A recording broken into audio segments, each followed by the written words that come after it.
أعوذ بالله من الشيطان الرجيم. بسم الله الرحمن الرحيم. السلام علیکم ورحمۃ اللہ وبرکاتہ۔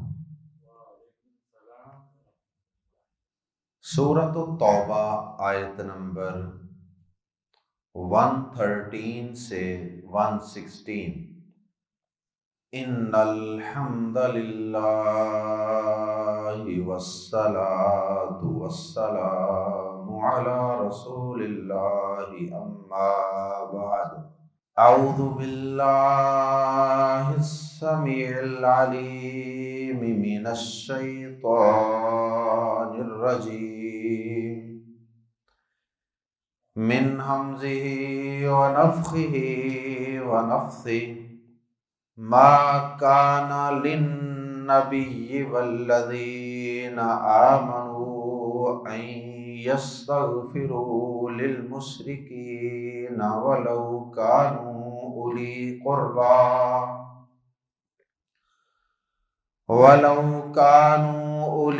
قربى من بعد ما تبين لهم أنهم أصحاب الجحيم۔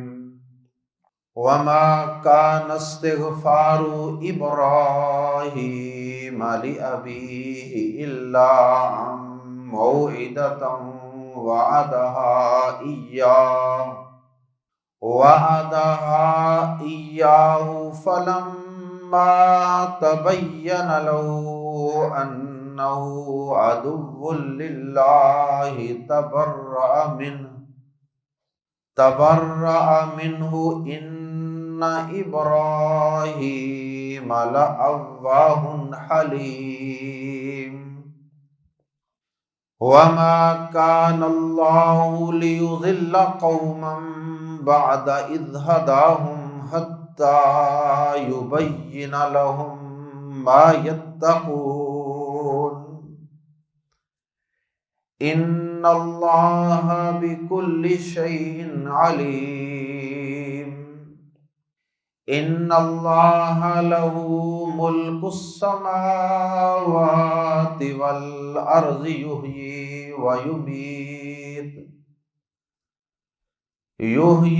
ويميت وما لكم من دون الله من ولي ولا نصير۔ اللہ رب العزت نے تمام انبیاء کرام کو اپنی توحید کی، اپنی وحدانیت کی دعوت دینے کے لیے اور شرک کی مذمت کرنے کے لیے لوگوں کو شرک کے نقصانات سے اور اس کے برے انجام سے ڈرانے کے لیے مبعوث فرمایا۔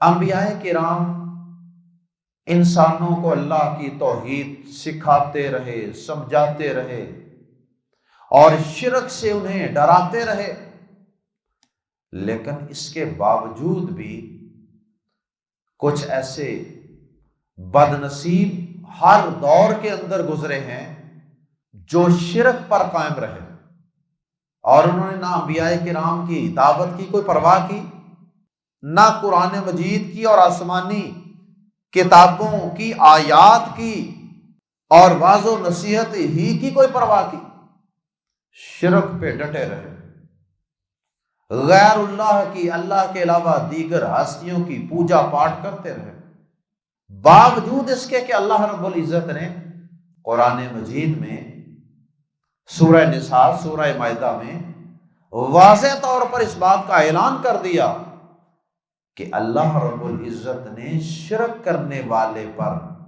مشرک پر اپنی جنت کو حرام کر دیا، اور اللہ پاک نے اس بات کا واضح اعلان کر دیا کہ میں ہر گناہ تمہارا چاہوں گا تو معاف کر دوں گا، وہ میری مرضی پہ منحصر ہوگا کہ قیامت کے دن میں کسی شخص کے نامہ اعمال میں کوئی گناہ دیکھوں تو اس کو معاف کروں یا نہ کروں، وہ فیصلہ میں کروں گا، اور یہ فیصلہ اس وقت بتایا جائے گا، یہ فیصلہ اس وقت کیا جائے گا۔ لیکن شرک ایسا گناہ ہے کہ اللہ پاک نے پہلے ہی بتا دیا قرآن میں کہ ان اللہ لا یغفر ان یشرک بہ ویغفر ما دون ذلک لمن یشاء۔ اے میرے بندو، شرک کے قریب نہ جانا، یہ اتنا برا گناہ ہے، یہ اتنا بڑا ظلم ہے کہ میں تمہیں پہلے ہی بتا رہا ہوں کہ اگر تمہارے نامہ اعمال کے اندر جب تم میرے ساتھ ملاقات کرو گے اگر شرک کی آمیزش ہوئی تو یاد رکھنا، میرا فیصلہ نوٹ کر لو کہ میں کسی صورت بھی تمہیں معاف نہیں کروں۔ اس کے باوجود بھی کتنے ہی ایسے بد نصیب ہیں جو شرک پہ ڈٹے ہوئے ہیں، جو شرک پہ اڑے ہوئے ہیں، جو اللہ کے علاوہ اور ہستیوں کو پکار رہے ہیں، ان کے سامنے سجدہ ریز ہو رہے ہیں، ان کے نام کی نظر و نیاز دے رہے ہیں، اور ان سے اپنی مشکلیں دور کرنے کے لیے آہوزاریاں کر رہے ہیں، التجائیں کر رہے ہیں اللہ کے در کو اور اللہ کے گھر کو چھوڑ کر۔ یہی شرک ہے۔ آیات زیر تفسیر میں اللہ رب العزت نے اس شرک سے نفرت دلانے کے لیے ایک اور انداز اختیار کیا، ایک اور اپنا قانون بتا دیا، اور وہ قانون یہ ہے کہ اے میرے پیغمبروں، اے میرے نبیوں، اے میرے ایمان والے بندو، تمہارے لیے یہ جائز نہیں ہے، تمہارے لیے یہ لائق نہیں ہے کہ تم کسی بھی ایسے شخص کے لیے نماز جنازہ کی شکل میں یا قبر پر کھڑے ہو کر یا کسی بھی اور انداز سے مشرک شخص کے لیے جس کا انجام، جس کا خاتمہ، جس کا اینڈ، جس کی موت شرک کی حالت میں ہو جائے، تمہیں پتا ہو کہ فلاں شخص بغیر توبہ کے شرک کی حالت میں مر گیا ہے، تو تمہارے لیے یہ جائز نہیں ہے، تمہیں یہ زیب نہیں دیتا کہ تم اس شخص کے لیے مجھ سے بخشش کی دعا کرو، اور اگر تم ایسا کرو گے تو میں تم سے اس بات پر خفا ہوں گا، ناراض ہوں گا، حکم عدولی کرو گے اگر تم اس کے باوجود بھی مشرک کی نماز جنازہ پڑھو گے یا اس کے لیے بخشش کی دعا کرو گے۔ میں اپنے آپ کو بھی نصیحت کرتا ہوں اور آپ تمام بھائیوں اور بہنوں کو بھی، تمام سامعین کو بھی اور تمام ناظرین کو بھی اللہ کا واسطہ دے کر یہ التجا کرتا ہوں آپ سے کہ اگر آپ کے والدین میں سے، آپ کے بیوی بچوں میں سے، آپ کے بہن بھائیوں میں سے، آپ کے دوست احباب عزیز و اقارب میں سے، آپ کے پیاروں میں سے اگر کوئی بھی شرک کے راستے پر گامزن ہے، اللہ کی توحید کا سبق بلائے بیٹھا ہے اور وہ شرک کی گمراہیوں اور دلدلوں میں پھنسا ہوا ہے، تو خدا را اس کے ساتھ سب سے بڑی خیر خواہی کیجیے، اور وہ خیر خواہی یہ ہے کہ اس کو کسی طرح قرآن سے جوڑیے، کسی طرح اللہ کی کتاب سے جوڑ دیجیے، تاکہ اللہ کی کتاب آہستہ آہستہ اس کا شرکی عقیدہ توحید میں بدل دے، تاکہ وہ کائنات کے سب سے بڑے گناہ سے، سب سے بڑے ظلم سے بچ جائے۔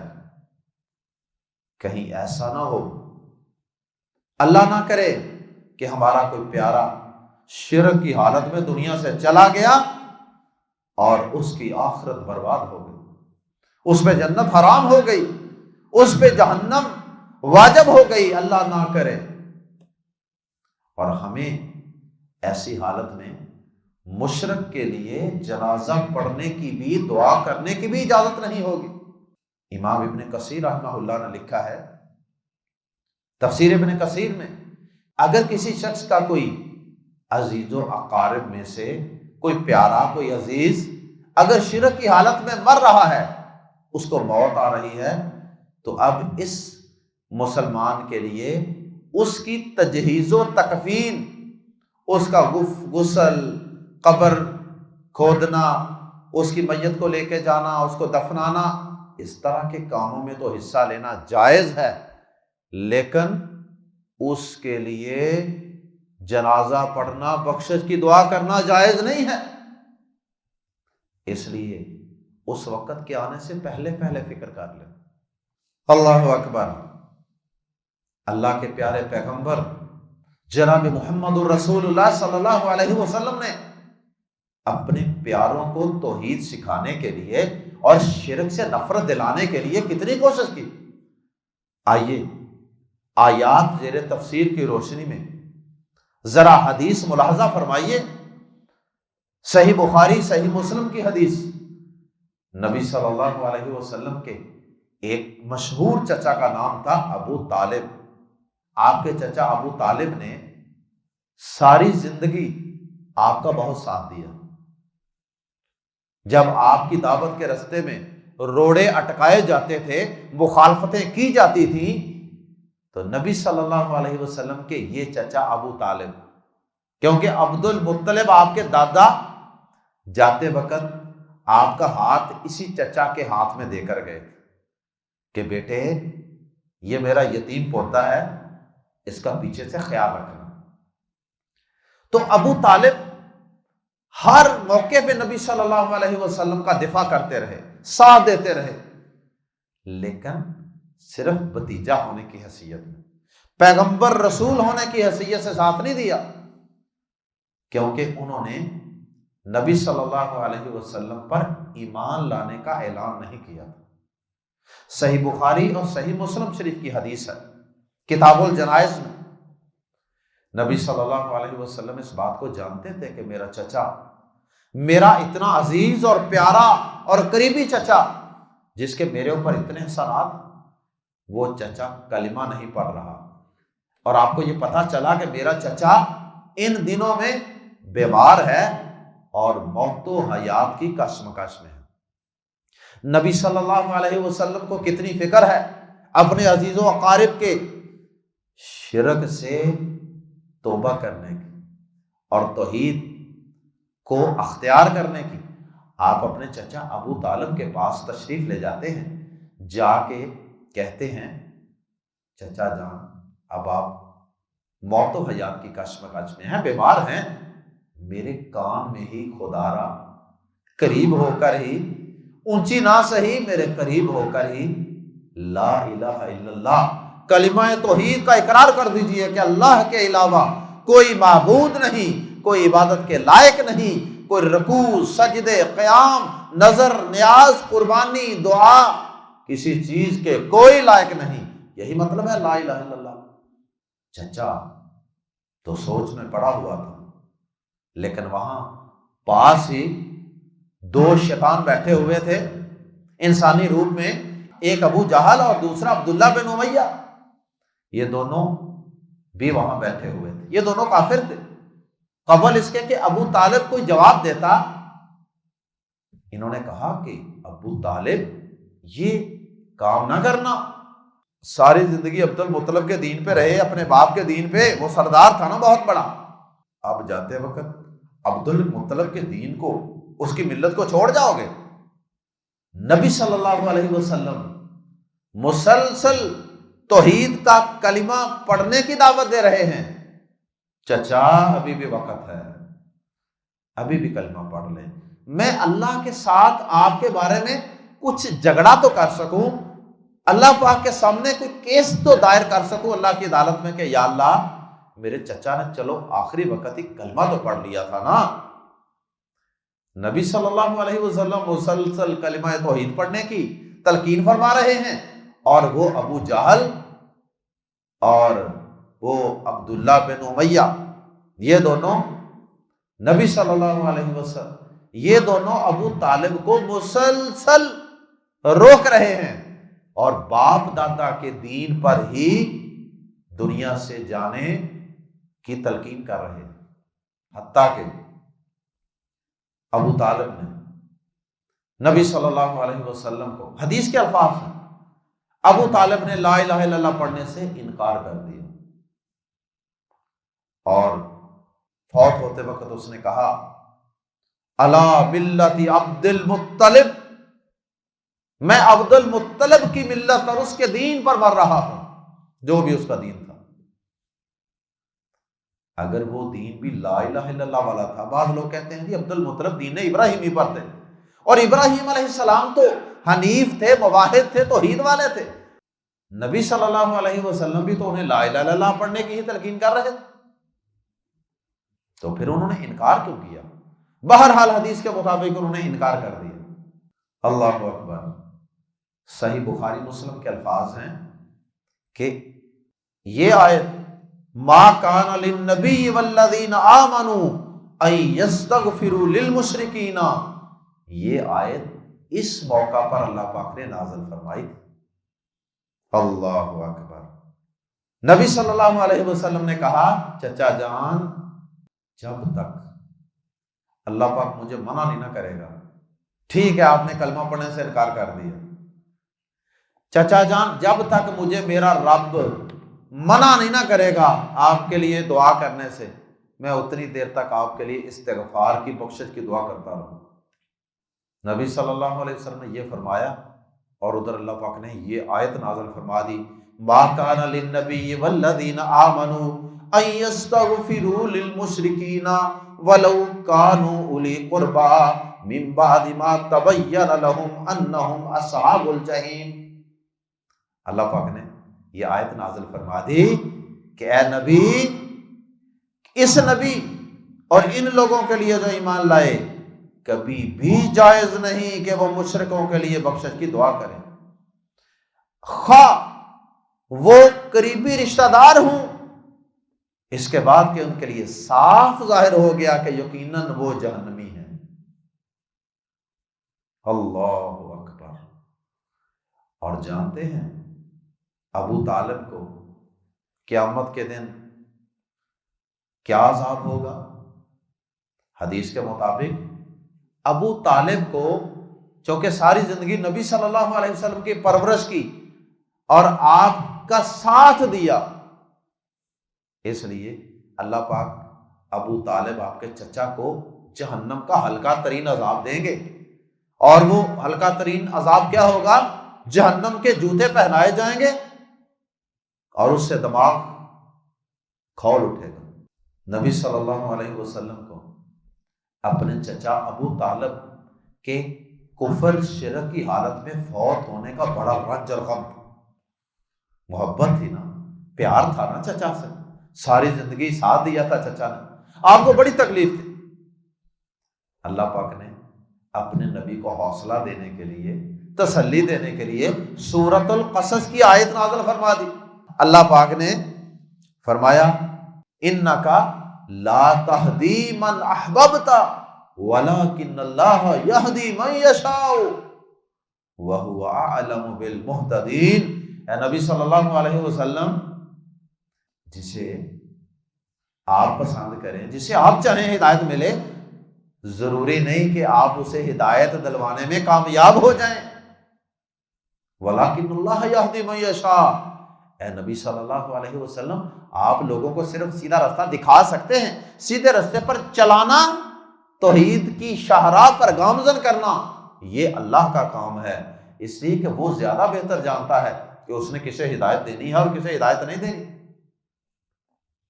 اللہ پاک نے یہ آیت بھی اسی وقت نازل فرمائی تھی سورۃ القصص کی، جب نبی صلی اللہ علیہ وسلم کے چچا فوت ہوئے اور آپ کو اس کا بڑا رنج اور غم تھا۔ اللہ اکبر۔ ایک تو یہ آیت کریمہ اس سلسلے میں نازل ہوئی ہے، اس سے ملتی جلتی ایک حدیث نبی پاک صلی اللہ علیہ وسلم کے والدین کے حوالے سے بھی ہے۔ نبی صلی اللہ علیہ وسلم کے متعلق مسند احمد میں حدیث آتی ہے کہ آپ اپنی والدہ واجدہ کی قبر پہ تشریف لے گئے اور وہاں اپنی والدہ کی قبر کو دیکھ کر خوب روئے، خوب روئے۔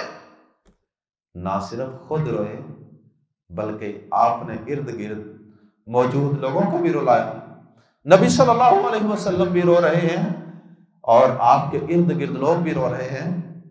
نبی صلی اللہ علیہ وسلم نے فرمایا میں نے اپنے رب سے اپنی والدہ کی قبر کی زیارت کی، درخواست کی، اجازت مانگی اور اپنی والدہ کے لیے بخشش کی دعا کی اجازت مانگی۔ اللہ پاک نے مجھے اپنی والدہ کی قبر کی زیارت کی تو اجازت دے دی، لیکن اپنی والدہ کی بخشش کی دعا کرنے کی اجازت نہیں دی۔ اور اس بات پہ نبی صلی اللہ علیہ وسلم زار و قطار روتے رہے اور ارد گرد کے لوگوں کو بھی رلاتے رہے۔ اللہ اکبر! کیا رنج ہوگا، کیا تکلیف ہوگی نبی علیہ الصلوۃ والسلام کو اس بات پہ کہ میرے رب نے مجھے بخشش کی دعا کرنے کی اجازت نہیں دی۔ اللہ اکبر!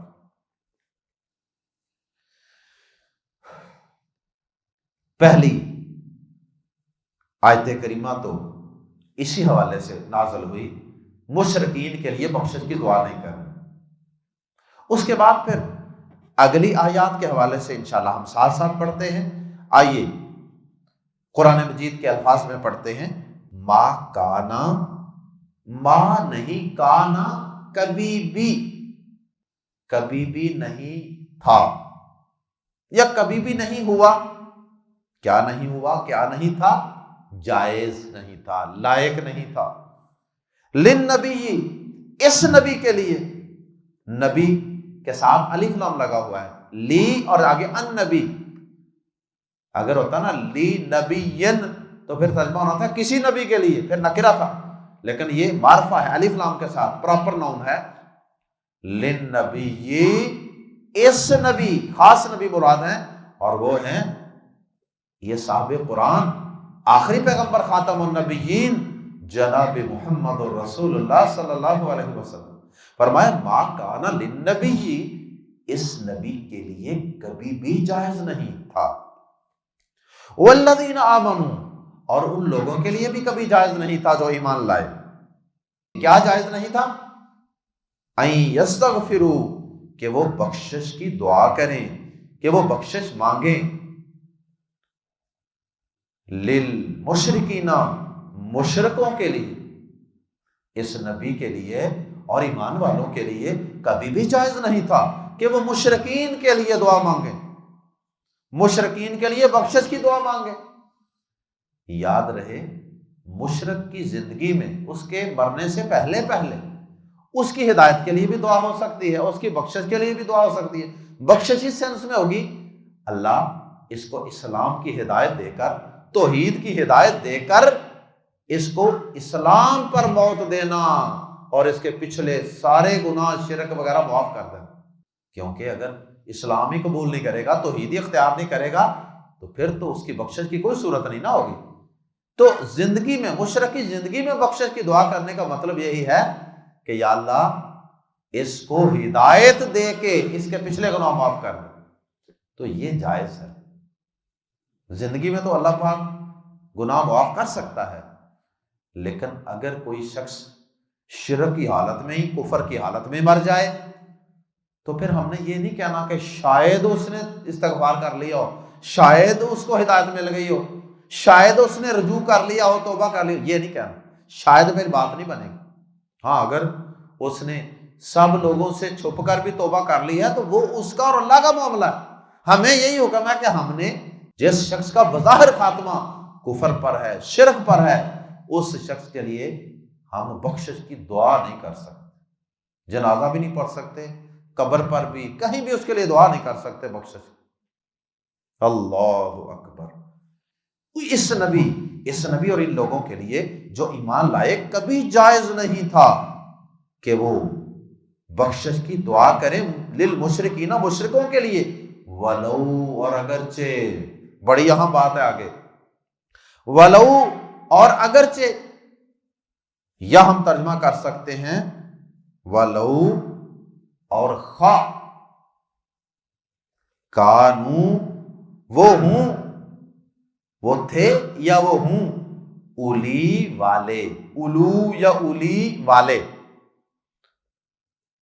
قربا، قرابت،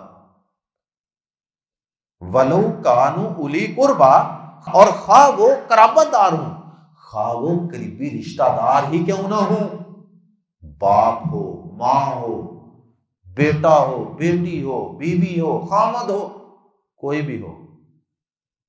اللہ اکبر، اللہ اکبر۔ شرک سے نفرت دلانے کے لیے کتنی اہم آیت ہے اگر انسان سمجھے تو۔ من بعد، اس کے بعد، ماں کے تبینہ، واضح ہو گیا، صاف ظاہر ہو گیا۔ تبینہ کے اندر تا زائد حرف ہے، کچھ زائد حروف ہیں اس کے اندر، اس لیے ہم ظاہر ہو گیا کی بجائے ترجمہ کر رہے ہیں صاف ظاہر ہو گیا، زائد حروف کی وجہ سے صاف ظاہر ہو گیا، لہم، ان کے لیے، ان کے لیے صاف ظاہر ہو گیا۔ کن کے لیے؟ ایمان والوں کے لیے۔ ایمان والوں کے لیے صاف ظاہر ہو گیا، انہم، کہ یقیناً وہ کون؟ شرک کی حالت میں فوت ہونے والے رشتہ دار، اصحاب الجحیم، آگ والے ہیں، دوزخی ہیں، جہنمی ہیں۔ جہنمی ہیں کیسے صاف ظاہر ہو گیا؟ جب شرک پر خاتمہ ہو رہا ہے تو گویا کہ یہ بات واضح ہو گئی کہ اس کو مرنے سے پہلے پہلے توبہ کرنے کی توفیق نہیں ملی بظاہر، تو اس لیے جب مرنے سے پہلے پہلے شرک سے توبہ کرنے کی توفیق ہی نہیں ملی تو اس کا مطلب یہی ہے کہ اس میں کوئی شک ہی نہیں کہ یہ شخص جہنمی ہے۔ تو اللہ پاک فرماتے ہیں کہ جب تمہیں اس بات کا یقین ہو گیا ایمان والو کہ میرا فلاں قریبی رشتہ دار جو ہے وہ شرک پر مر رہا ہے، وہ جہنمی ہے، تو پھر تمہارے لیے کسی طرح بھی جائز نہیں کہ تم ان کے لیے بخشش کی دعا کرو۔ اللہ اکبر، اللہ اکبر۔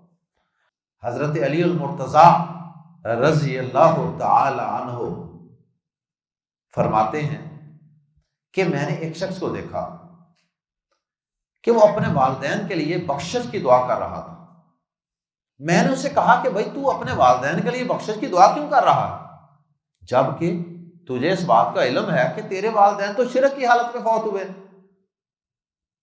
تو اب وہ والدین تھے نا، وہ بندہ تھڑک گیا، اس نے آگے سے جسٹیفائی کیا، کہنے لگا ابراہیم علیہ السلام نے بھی تو اپنے باپ کے لیے دعا کی تھی نا۔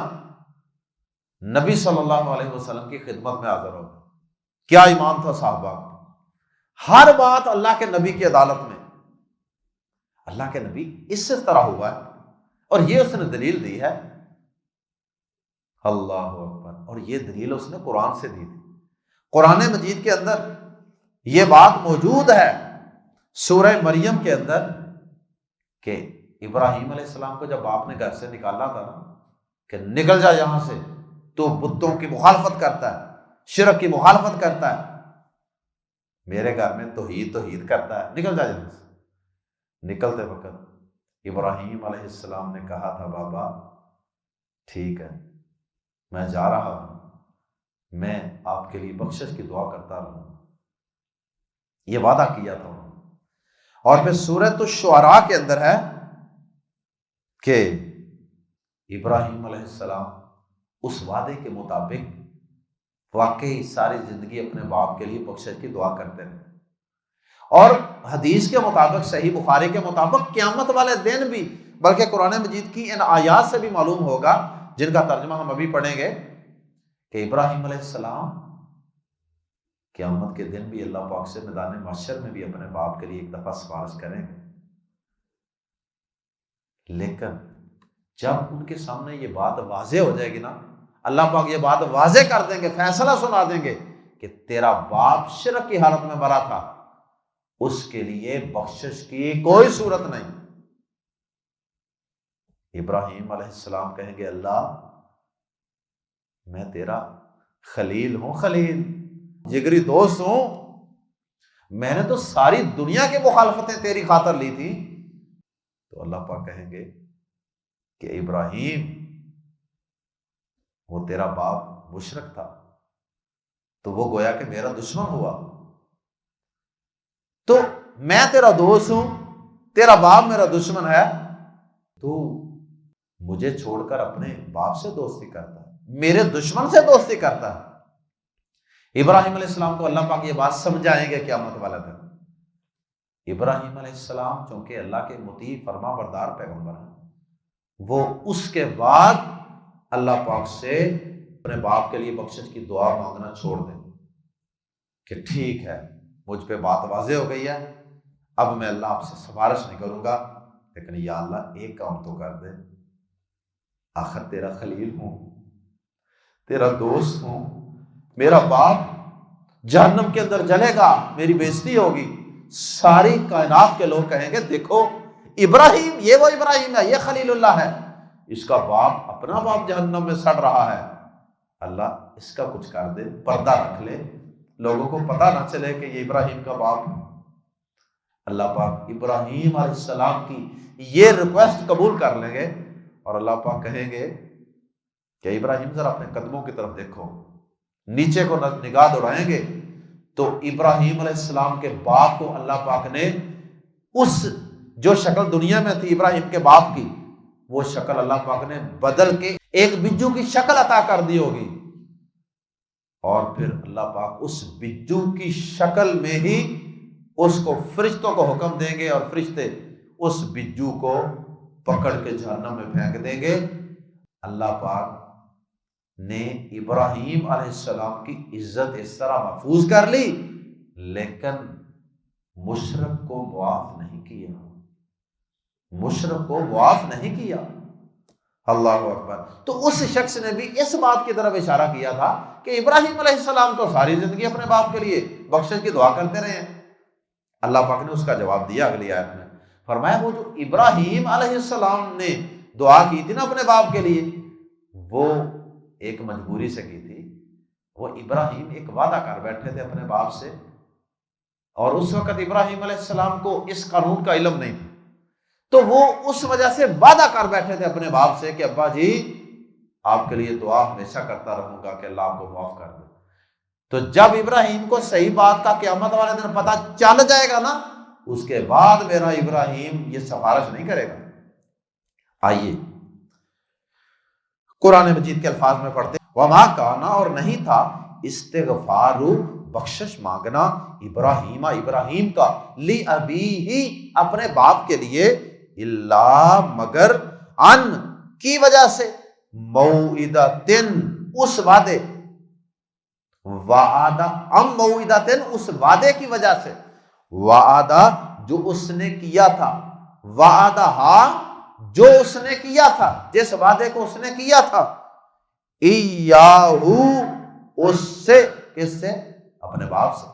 ایاہو سے مراد باپ، ابراہیم کے اپنے باپ کے لیے بخشش کی دعا کو جواز بنا کر اپنے والدین، مشرک والدین کے لیے دعا کرنے والوں سن لو، اور ابراہیم کا اپنے باپ کے لیے بخشش مانگنا نہیں تھا مگر اس وعدے کی وجہ سے جو اس نے اس سے کیا تھا۔ فلما، پس، لما، جب، تبینہ، واضح ہو گیا، لہو، اس کے لیے، یہ کب واضح ہوگا؟ قیامت کے دن میدان محشر میں۔ فلما تبینہ لہو، پھر جب واضح ہو گیا یا واضح ہو جائے گا، لہو، اس کے لیے، ابراہیم علیہ السلام کے لیے، انہو، کہ بے شک وہ، عدو، دشمن ہے، للہ، اللہ کا، مشرک اللہ کو دشمن ہوتا ہے، تبرع، تو وہ بے تعلق ہو گیا، اس نے برات کا اظہار کر دیا، لا تعلقی کا اظہار کر دیا، من ہو، اس سے، اس نے کہا ٹھیک ہے اللہ، آج کے بعد میں اپنے باپ سے استغفار کی دعا کرنے کے حوالے سے، سفارش کرنے کے حوالے سے، یا اللہ لا تعلقی کا اعلان کرتا ہوں، بے شک وہ میرا باپ۔ تو ابراہیم علیہ السلام ایک خاص وقت پہ آ کے اس سے بعد آ جائیں گے جب اللہ پاک پورا مسئلہ ان کو سمجھائیں گے۔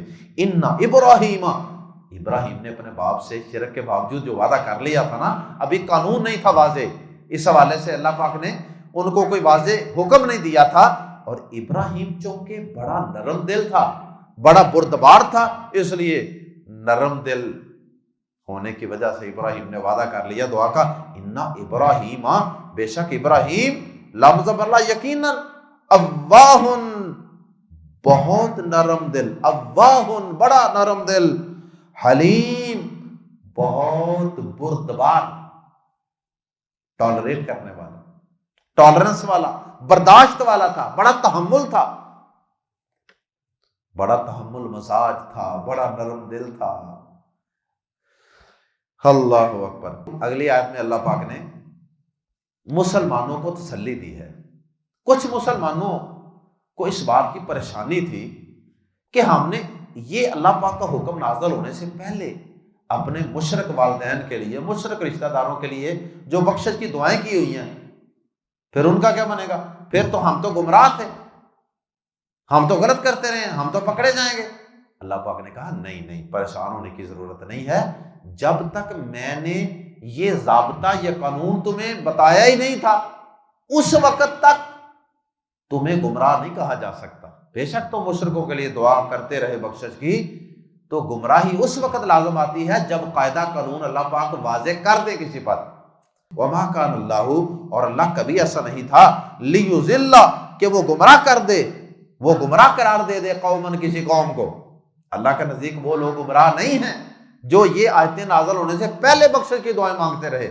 اس لیے وما کان اللہ لیضل، اور اللہ کبھی ایسا نہیں کہ گمراہ کر دے، گمراہ ڈکلیئر کر دے قومن، کسی قوم کو، بعد اذ، جب ہداہم، وہ انہیں ہدایت دے چکا۔ اللہ انہیں ہدایت دے چکا، اور ہدایت دینے کے بعد اللہ پاک ان کو کیسے گمراہ ڈکلیئر کر دے، کیسے ان کو گمراہ قرار دے دے؟ صرف اس وجہ سے کہ انہوں نے مشرک کے لیے دعا بخشش کی تھی۔ اللہ نے تو کوئی حکم ہی نازل نہیں کیا تھا ابھی۔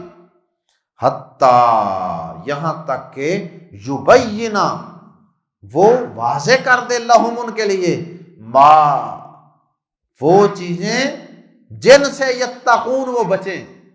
اللہ پاک نے ابھی انہیں، ایک قوم کو، ایک انسان کو اللہ نے ہدایت دی، اب اللہ نے اس کے لیے ابھی یہ بات واضح ہی نہیں کی کہ تم نے اس چیز سے بچنا۔